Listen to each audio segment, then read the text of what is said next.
This is English Shorthand Dictation, Progressive Magazine, December 2020, transcription number 1. Ready, start. Sir, the institution of election commission is a central subject. But here, whenever an election is conducted, cooperation of the state government is borrowed to constitute election machinery so that the election conducted is free and fair. I would not like to quote areas where I have not gone personally to see how the elections were conducted. But I would like to tell you how an election is conducted in West Bengal in the name of holding a free and fair election. When enumeration takes place, all the CPIM activists are deployed to ensure that 5% of the Congress voters are deleted from the voter list and 5% of fictitious voters from their side are included in the lists. Thereby, from the beginning itself, they are ahead of the Congress party and a margin of 10% is always ensured to win the election. And then when the polling stations are manned, only people who are members of the coordination committee are deployed as polling officers and presiding officers.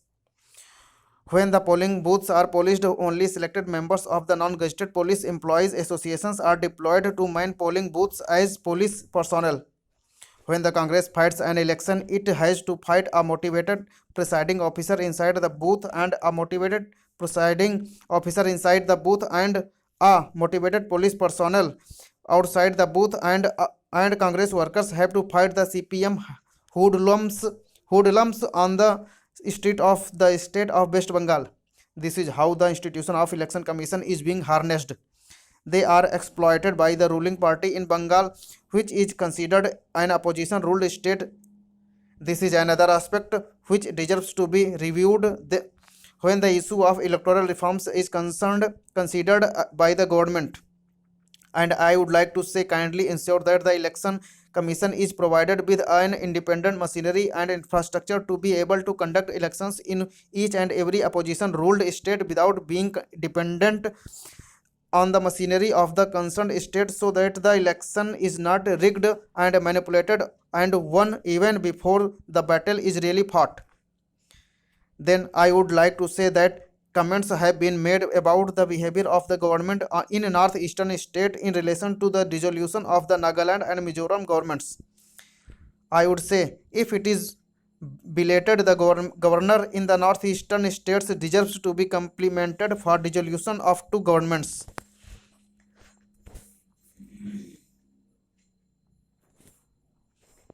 Sir, my friend has also sought a clarification. He wanted to know whether there has been a policy shift. I want to categorically state that the approval has been granted to an Indian company, Punjab Agro Industries Corporation, which includes joint venture, and the foreign collaboration is just like many other business companies allowed in the country. Nowhere the government has stated that it has opposed the project. I would like to clarify that no terms or conditions as set by the CCEA have been altered or changed. The CCEA has approved in principle that 50% of the turnover of per annum would be exported. Honorable members have asked clarification about the scope of Agro Research Center.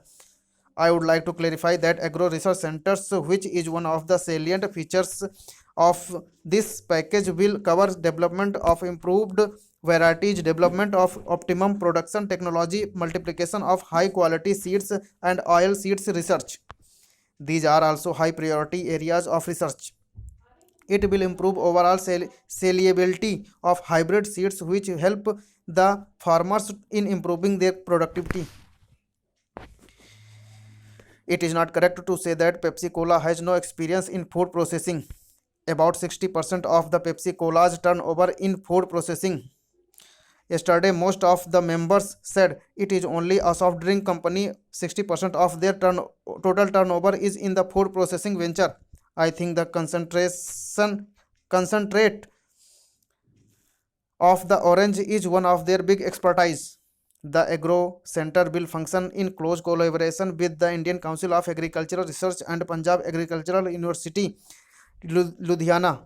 The agro research centers will supplement the activities of the ICAR, and the Punjab Agriculture University will also supplement its activities with the broad objective and the policies of the ICAR and the Punjab Agriculture University in the manner of the development of hybrid seeds of high quality variety with specific reference to the need of the industry of the processing variety. Some apprehension has been raised whether entry of multinational will destabilize in this country. I would like to say that our people are mature people, and we should not be afraid that the entry of a multinational company will destabilize this country. I would like to mention that I said earlier, wherever apprehension has been of the companies trying to destabilize or trying to create problems, or where the companies are 100% American companies, and in no way we will ever allow any foreign company to be 100% owned by foreigners.